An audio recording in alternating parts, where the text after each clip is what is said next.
Good morning, students. Today we are going to start Unit 2 Structural Organization in Plants and Animals. In this unit, we are going to study the following chapters. Chapter 5 Morphology of Flowering Plants. Chapter 6 Anatomy of Flowering Plants. Chapter 7 Structural Organization in Animals. Today we will start chapter number 5 Morphology of Flowering Plants. Let me clear you the terms.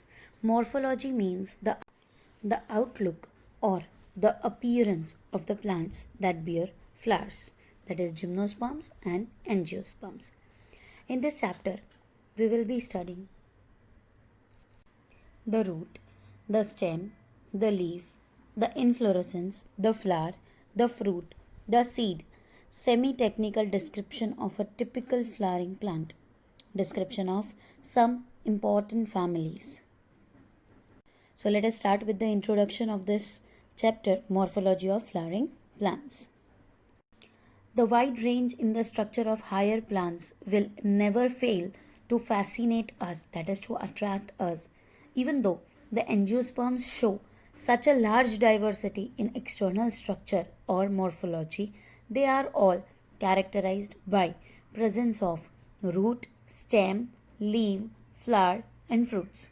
These are the basic structures that we can encounter in each and every higher plant that bears flowers.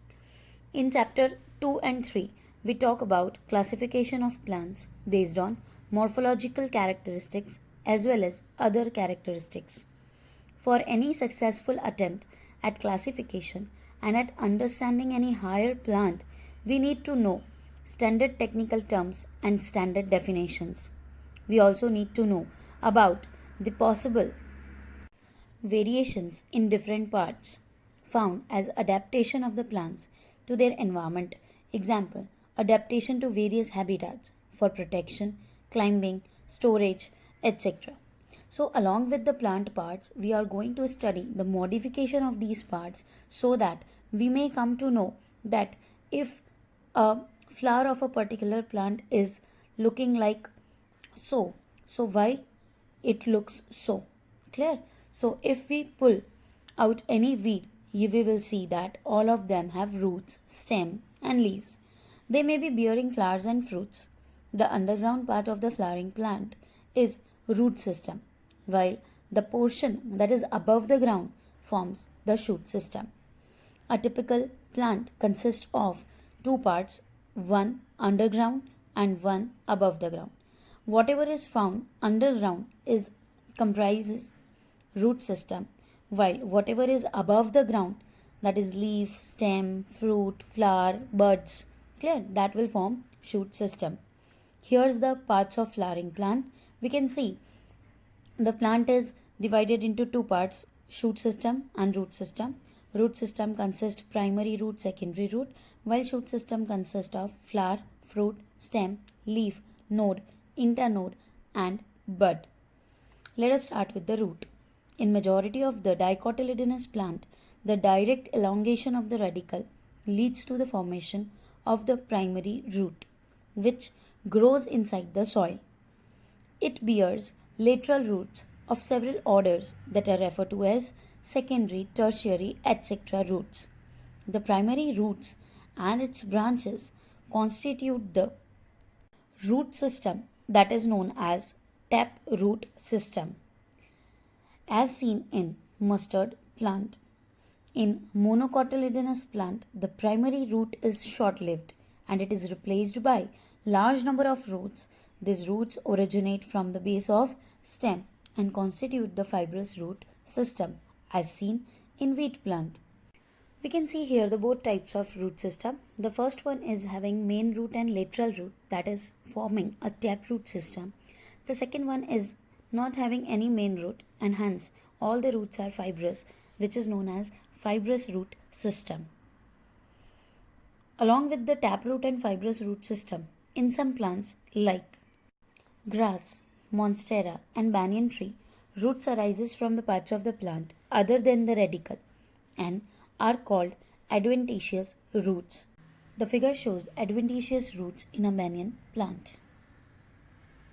The main function of the root system are absorption of water and minerals from the soil, providing a proper anchorage to the plant parts, storing reserve food material, and synthesis of plant growth regulators. So these are all the main functions of the roots in a plant. Region of the root.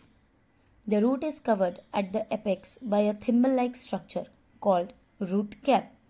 It protects the tender apex, tender that is soft, delicate tip of the root as it makes its way through the soil, because we know that roots grow inside the soil. While growing, their tip may be damaged, and the tip is the part of the root that is responsible for its growth. So in order to protect the root tip, root cap is present. A few millimeters above the root cap is the region of meristematic activity. The cells of this region are very small, thin-walled, and with dense protoplasm because they have to divide repeatedly. So the cells which undergo division repeatedly are always small, thin-walled, and with the dense protoplasm. The cells proximal to this region undergo rapid elongation and enlargement and are responsible for the growth of the root in length. This region is called the region of elongation. The cells of the elongation zone gradually differentiate and mature. We know how to differentiate. What is the meaning of cell differentiation? Actually, differentiation means cell divide the task and the task is assigned to the particular group of cell. Hence, this zone proximal to region of elongation is called the region of maturation. From this region, some of the epidermal cells form very fine and delicate thread-like structures called root hairs. Keep in mind, root hairs are found in region of maturation. This is frequently asked question. These root hairs absorb water and minerals from the soil. Let us see the regions of root. The very lowermost region is root cap, region of meristematic activity, after which region of elongation, and after which the region of maturation at the top. We can see in the figure also that root hairs are present only in the region of maturation. So this is the structure of a typical taproot system. Modifications of root. We have studied about the main functions of the root in a plant. Now let us study the other functions or special functions of a root. Roots in some plants change their shape and structure and become modified to perform functions other than the absorption and conduction of water and minerals. They are modified for support, storage of food, and respiration. Taproots of some plants like asparagus, carrot, turnip modify to store food and looks bulky. There are many more examples. Have you ever wondered what those hanging structures are there which support a banyan tree? They are called prop roots. The roots give extra support to the plant. Similarly, the stems of maize and sugarcane have supporting roots that come out from the lower nodes of the stem. These are called stilt roots. In some plants like rhizophora that grows in swampy areas, roots come out of the ground and grow vertically upwards. Such roots are called pneumatophores.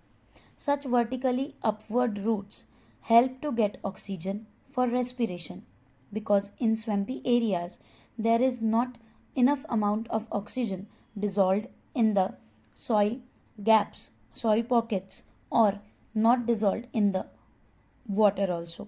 So for that purpose, for respiration purpose, they come out of the ground for exchange of the gases and hence known as pneumatophores. This was all about the root. In the upcoming lecture, we will be studying about stem and leaf.